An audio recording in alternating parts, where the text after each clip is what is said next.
नमस्कार दोस्तों, आज की जो कविता है, क्या सच में हम जी रहे हैं। सब नौकर बनने को लगे हुए, सब नौकर बनने को लगे हुए, अपनी काबिलियत को तराश कर। क्या मिला आज़ादी के बदले में, क्या मिला आज़ादी के बदले में, गुलामी की जंजीरें निकाल कर। नागपाश सा बंधे हुए हैं, नागपाश सा बंधे हुए हैं, जहर रोज़ घुट घुट पी रहे हैं।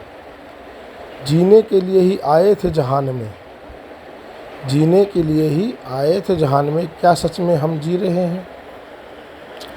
वेद पुराण और गीता ज्ञान, वेद पुराण और गीता ज्ञान, इन सब का छोड़ के ध्यान।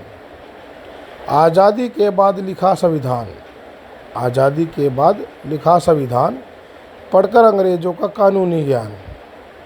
जो कानून थे गुलामों के लिए, जो कानून थे गुलामों के लिए, आपस में सबको लड़ाने के लिए, उन कानूनों को ग्रंथ मानकर हम, उन कानूनों को ग्रंथ मानकर हम आपस में लड़ लड़ कर जी रहे हैं। जीने के लिए ही आए थे हम जहान में, जीने के लिए ही आए थे हम जहान में, पर क्या सच में हम जी रहे हैं।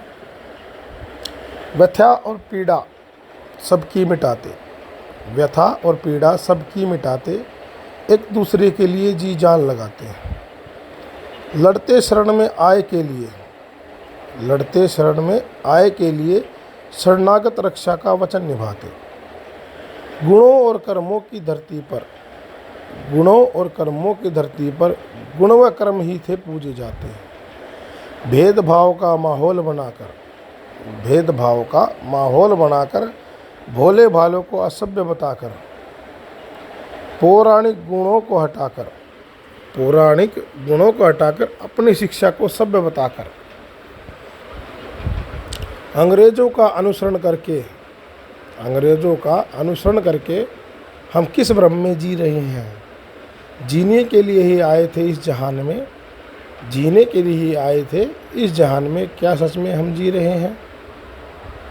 कुछ लोग दीवाने हुए यहाँ, कुछ लोग दीवाने हुए यहाँ, जन्म मृत्यु के चक्कर से मुक्त। भय काल का नहीं था उन्हें, भय काल का नहीं था उन्हें, सारे सद्गुणों से युक्त। अविरल अलौकिक शक्ति पास ले, अविरल अलौकिक शक्ति पास ले, पथ से तनिक भी ना हो विमुक्त। वारे तन मन धन और जीवन मातृभूमि पर, वारे तन मन धन और जीवन मातृभूमि पर, क्या हम तनिक भी उनके जैसा जी रहे हैं।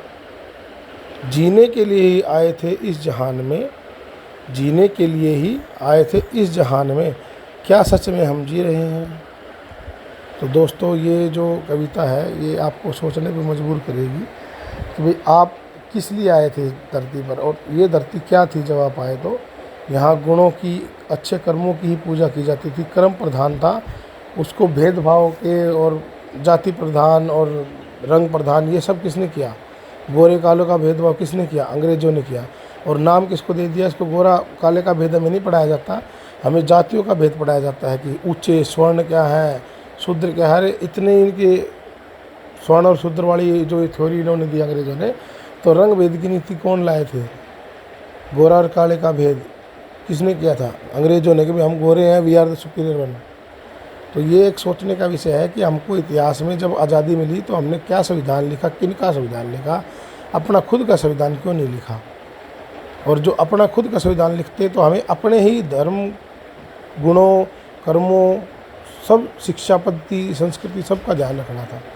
लेकिन हमने क्या किया, अंग्रेज़ों को अपने से सभ्य माना, हमको खुद को असभ्य लगने लगे।